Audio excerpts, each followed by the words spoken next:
Rick, we appreciate your joining us. Thank you, Laura. Rick, what does population stabilization mean, and how do you seek to enforce that? Well, we're not the economes of Malta, as some would have you believe, but the world population is a concern. The Associated Press just has an article today saying that the world population is going to reach 7 billion people by the year 2012. We're 6.7 billion people today. And so, you know, what it means for Americans is unrestrained population growth. I'm a baby boomer. I was born in the middle of the last century. The population in the country has doubled in my lifetime. Those kids in high school today are going to see 500 million people living in America. And the question we're asking is, why do we need to have this growth, and where's it coming from? And we've located the source. About over 80% of it is coming from immigration and the children that immigrants have. Okay, so what do you propose? I'm going to go back to the basics here, because I'm just going to let you carry on with this crazy idea that people are bad and we should have fewer of them, because I actually like people. I want to have more people. But let's say you're right, okay?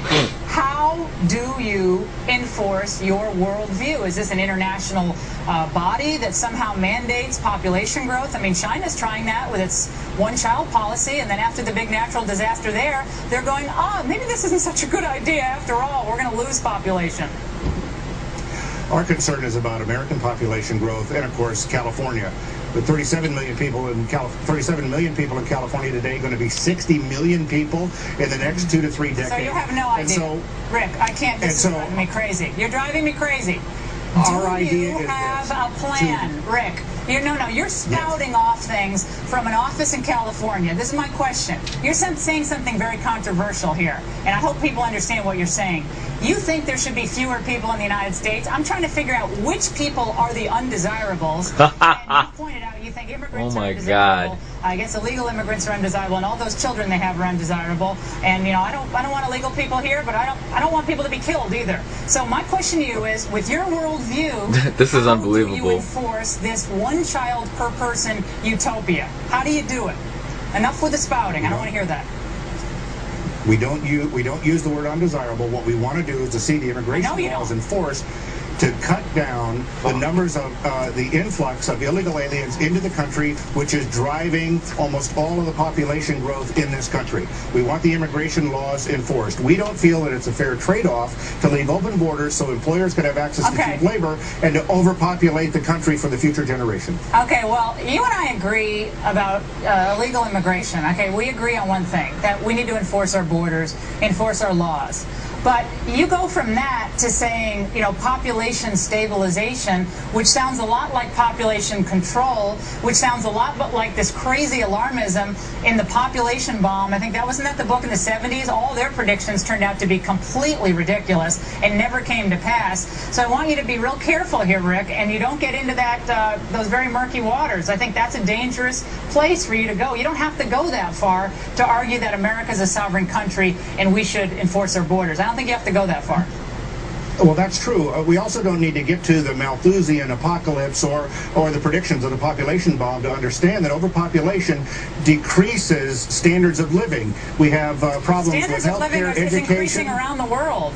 People are living longer around the world, Rick. The population, is going up, but we actually also have people who are being born who come up with cures for diseases, who innovate, who become entrepreneurs, and become, wonderful, loving people who pass down a culture to the next generation.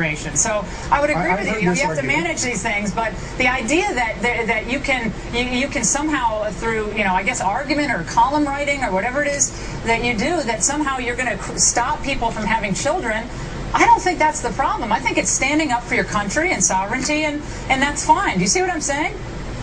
Our goal is to remind people that the population continues to grow faster than India or China, and that the source of that population growth is unrestrained immigration and the federal government not enforcing the immigration law. That's what's causing it. People are good. I've heard the argument, waiting for the mythical Mozart. Yes, there's possibly geniuses that haven't been born yet.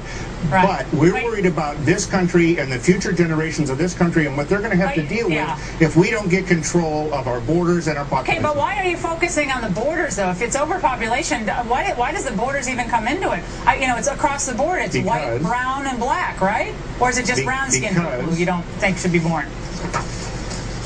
Not at all. With us, it's not Well, you're the who, focusing it's the on how illegal many. immigration, and I think that gets you into a really, really murky territory. And Over I appreciate 80%. we're out of I time. understand. We're out of time. Over 80% of our population growth is coming from immigrants and the children they have. That's where we want to see the federal government focus its efforts to enforce the borders and to cut down the numbers that are coming into the country. And enforce the borders, yes. Don't use words like population stabilization. I get very protective over people living. I appreciate it, though. You're a stand-up guy to join us. And funny man Mike Myers' latest